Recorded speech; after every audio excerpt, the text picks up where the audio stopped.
Nous sommes enfin au deuxième site pour notre visite.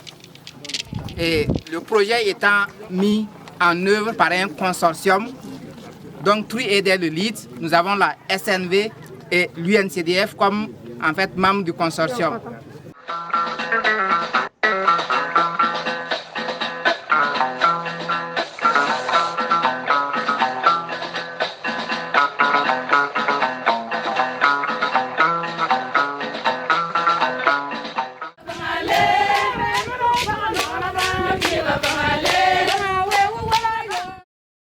Le chef ayant pris la parole a tenu donc à souhaiter la bienvenue à monsieur le haut-commissaire, ensuite le maire, car étant donc des autorités auprès d'eux.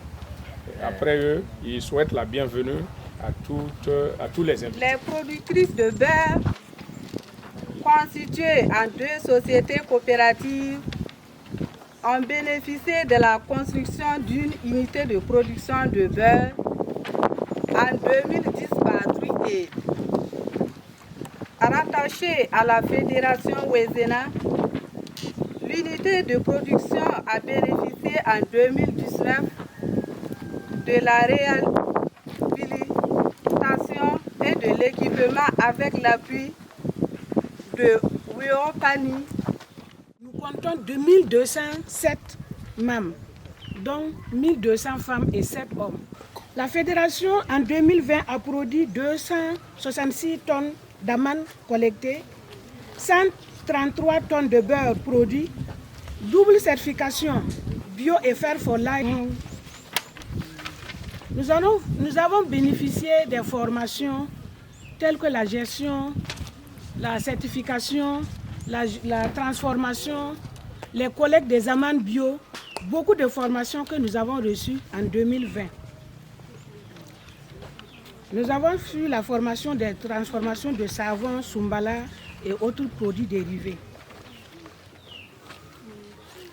En 2020 et 2021, la fédération a pu reboiser plus de 50 000 plantes qu'on a pu distribuer avec nos femmes, nos autorités, dans les forêts, dans nos champs, dans des écoles. L'école de Konkouyan a été clôturée par les plantes de Wezena cette année en 2021.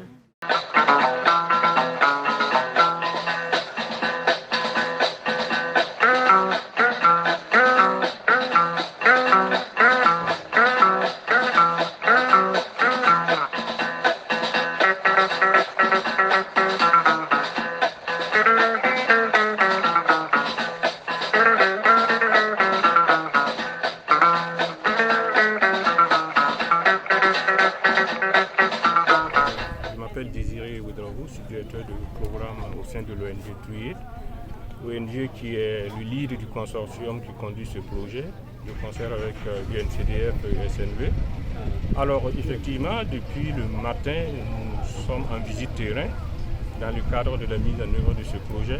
Normalement, le partenaire technique financier devrait être avec nous, et comme je l'ai dit dans mon intervention lors des échanges, il s'est excusé à la dernière minute. Mais nonobstant cela, nous sommes là avec le ministère de l'Environnement, les autorités de la région et de la province, que je tiens à remercier en passant. Alors, les visites que nous avons eues ce matin au début, au sein de la forêt, en passant par l'unité de transformation et de l'échange, montrent vraiment une réelle satisfaction des communautés vis-à-vis du projet. Pourquoi je dis cela? Déjà au niveau du Gouli, vous avez vu que nous sommes déjà dans le mois de novembre, sinon décembre. Et il y a toujours une quantité importante d'eau qui reste, ça veut dire que l'impact de ce Gouli sur la biodiversité, sur la régénération de la forêt est sans doute évidente. En témoigne d'ailleurs les communautés qui nous montrent des traces d'animaux qui s'abreuvent, des repousses d'espèces. Donc à ce niveau, nous sommes vraiment très contents parce que la protection et la gestion que les communautés en font permet à cette forêt de se restaurer de façon paisible parce que nous n'avons plus de feu de brousse au sein de cette forêt et entendre les uns et les autres bien avant, ce n'était pas le cas. Alors l'unité de transformation que nous avons accompagnée depuis 2019 vient renforcer en réalité une initiative qui a commencé dans les années 2010, toujours avec l'accompagnement de l'ONG TrueAid, dans le cadre de la valorisation des produits forestiers non lignés. Alors, et dans ce cadre-là, les groupements de femmes du Torem ont bénéficié vraiment d'un appui en termes de renforcement des capacités organisationnelles, en termes de renforcement des capacités avec des équipements de transformation. Certes, il y a eu quelques difficultés à un certain moment qui, par rapport aux premiers équipements, n'ont pas permis d'aller au bout. Et avec le consortium, l'appui de la SNV, du NCDF et tout dans le cadre de Wéopani, on a redynamisé ce groupement et à entendre ces femmes et à suivre de près ce qu'elles ont dit. Actuellement, elles sont vraiment dans une dynamique de croissance assez importante en matière de transformation des amandes de qualité en beurre.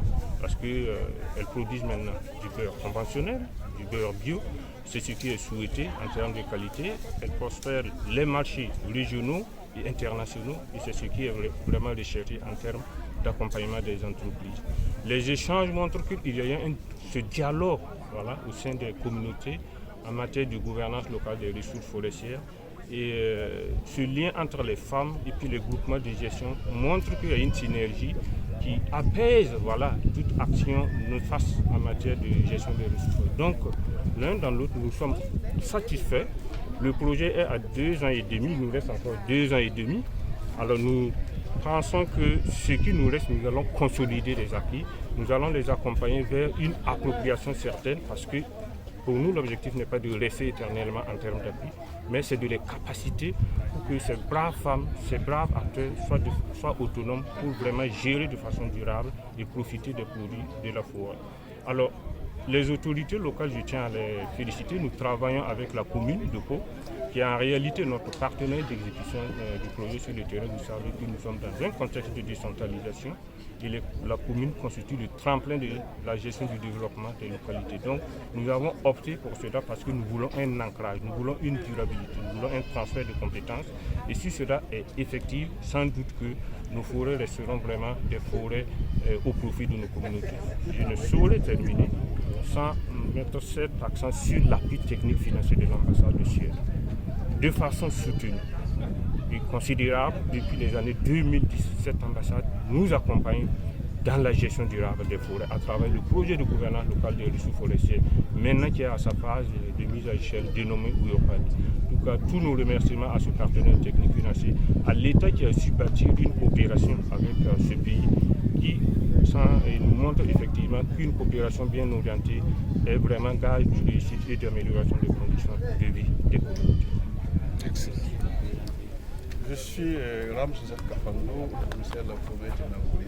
Je voudrais, au nom de Madame le gouverneur de la région du Centre-Sud, féliciter, encourager et remercier le consortium qui a mis en œuvre ce projet dont l'objectif, comme je l'ai dit dans mon intervention, est d'améliorer véritablement les conditions de vie des populations rurales dans la zone du projet, à travers bien sûr la promotion de gouvernance locale des ressources forestières, l'investissement réalisé dans justement la forêt et la valorisation bien sûr des produits forestiers non liés de la zone d'intervention.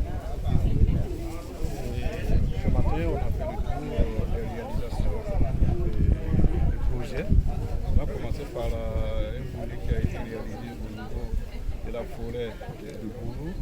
On a vu une zone où il y a la régénération naturellement assistée. Nous avons terminé au niveau du Torem où on a une unité de transformation des produits forestiers. Véritablement, nous avons pu constater, en tout cas, des réalisations justement qui répondent aux besoins réels exprimés par les populations, parce que comme vous le savez, les projets s'installent à partir justement de ces besoins et au regard justement et lors des échanges constatés, lors des échanges, que les femmes vraiment étaient satisfaites bien sûr de ces réalisations. Et c'est l'occasion pour moi, sincèrement, de traduire toute ma reconnaissance à l'ambassade de Suède qui a financé justement ce projet. Et une fois de plus, témoigner ma reconnaissance à Madame le gouverneur au consortium qui a mis en œuvre justement ce projet, qui met en œuvre ce projet à la grande satisfaction de nos populations, les populations de la commune de Pau. Vraiment, nous avons été édifiés ce matin à travers les réalisations du consortium. Et nous avons senti un réel engagement et une vraie adhésion des communautés, surtout des femmes, des hommes qui sont organisés à travers le mouvement de gestion forestière. Et nous les encourageons, nous les félicitons et nous remercions véritablement une fois de plus TruAid et l'ensemble du consortium pour tout ce qui se fait. C'est juste les remercier et les encourager parce que ça fait la troisième fois que TruAid vient, on se retrouve ici. C'est pour dire que parmi les communes là, elles travaillent aussi. Et c'est elles qui, quand même, qui travaillent de telle sorte qu'on arrive à préserver ce que nos ancêtres nous ont laissé. Il ne faut pas qu'elles vont baisser les bras. Il faut qu'elles continuent à travailler. Aujourd'hui, là, à travers les ressources forestières, là, il y a de quoi gagner pour la commune. Donc il faut que nous arrivions à préserver ça. Et que ça puisse quand même apporter des bénéfices pour nos populations. Grâce à ça, beaucoup arrivent à payer la scolarité de leurs enfants. Donc c'est pour dire qu'il faut que nous arrivions à préserver